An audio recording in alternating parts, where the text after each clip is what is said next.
Most of the time, the things that we do like have friction with each other about, it's more, it ends up being more we misunderstand one another. Sure. And it's not even like the why. Sometimes it's more the how, Yeah. right? Like, how do we implement this thing? We know the baseline reasoning and rationale why we care about this or why we're doing this. But sometimes it's a matter of how do we present it and how do we bring it forward? That is usually the thing that we get wrapped around the axle on. So let's go ahead and tell them a little bit more about kind of who we are in terms of like how we see the world. I think in a lot of ways we're a pretty libertarian leaning couple in a lot of ways. And it's interesting because we have pretty orthodox Christian views on a lot of things. We have an idea of each of the core tenets and beliefs that we have and where we can find them in terms of where we see it in the book, right? And though, we don't follow like Greek Orthodox or anything like that, we're just Christians, right? Well, orthodoxy just means like traditional. Sure, but there's a connotation of what orthodoxy is. Yeah, there's a now. connotation, definitely. Like Right. when, in like Apostles' Creed and stuff, it says the Universal Catholic Church. Yeah, they're not talking about We're not the talking Catholic about Church. we're not talking about the Roman Catholic Church. We are talking about the general church at large, like the body of Christ. The universal church, right? Which is what Catholic means, turns out, right?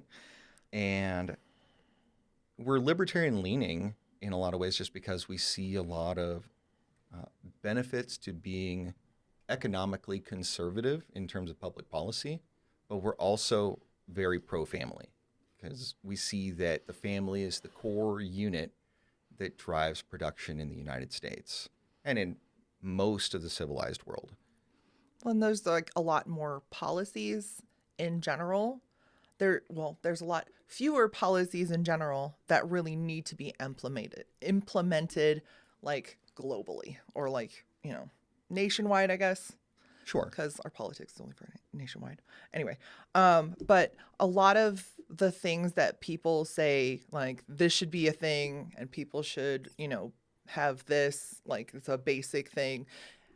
It's not because it's got to come from somewhere. And you are, essentially people should be free or, at liberty to, govern their lives the way they want to, unless it comes to affect other people. Yeah, and I think we live in a very interconnected society in a lot of ways. And I think that a lot of those lines are blurring. And some people use that blurring to intentionally exaggerate circumstances for effect when they want to enact some kind of political or policy. And I think that there are relatively few policies that need to be implemented and need to be enforced, but it's good that we have a republic as our cornerstone form of government, right? Where it's not just majority rules, because there's a lot of silly people out in the majority, right? And it's good that we have representatives that we elect by popular vote so that they can go ahead and put forward policies that benefit the elector or their population at large or their constituents. It right? plays more to the kind of the law of averages. Right. Whereas there's some protection against like crazy policies. Whereas if you can go ahead and get 50% plus one to enact crazy things, I think that we'll end up with a much more dangerous society.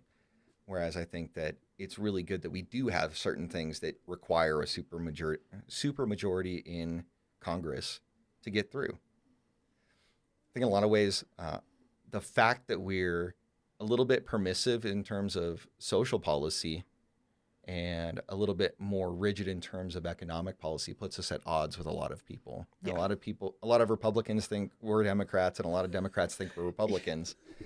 It's just interesting when you dialogue with people, you say one thing and automatically they shut off their open-mindedness, and their evolved like aptitude to, converse and dialogue and whatever, they'll just shut down automatically and go, "You're this," and it's like, wrong. Well, that and Incorrect. it's usually accompanied by some kind of shaming language. Yeah. Right? It's, oh, well, I thought you were a part of my tribe. Now you're not. So you get to go ahead and get banished in shame world in some way. We'll label you with this label here or that label there, and hopefully other people will shame you because we labeled you. Yeah, especially like, you said this buzzword, so I don't like it. And immediately they just shut down rather than going, wait a minute, hear me out a second. Can you just, nope, we're already done. Well, I think a lot of people are accustomed to looking at things from a binary perspective and to really hear just keywords and take it as a dog whistle to shut their brain off rather than to actually engage in meaningful dialogue. And I think that art is lost in a lot of ways in our society because a lot of arguments, even on simple matters of public policy, often degrade into name calling and emotional outbursts. But a lot of that is not helped by the way that policies are promoted, right? They're promoted primarily through an emotional lens, and they use storytelling to really exaggerate the effects of certain things or certain circumstances or situations in order to achieve some kind of political benefit. Well, especially when you just say this, like, generally this, and then somebody goes, well, my friend's daughter's dog's aunt. Like, what? Right. So the general idea They're is like, that, well, I'm special. I'm the exception. It's like, that's why it's a rule. There are exceptions. But why do we have to talk about that? well, the exception doesn't disprove the rule, right? Is the bottom Yeah, line but notion. but people are just like, automatically, that's what they throw in there. Well, I think that's a lot of how people interpret life is, oh, what you're saying offends me, so I'm going to go ahead and put out there some kind of counter story to deal with it rather than actually talk about why is it the general case. Nobody wants to talk about that. No, nobody wants to talk about that. So in a lot of ways, we bring common sense to the table and, well-reasoned, well thought through arguments for why we believe what we believe. And a lot of it's just common sense to us, but we know that common sense isn't really all that common nowadays.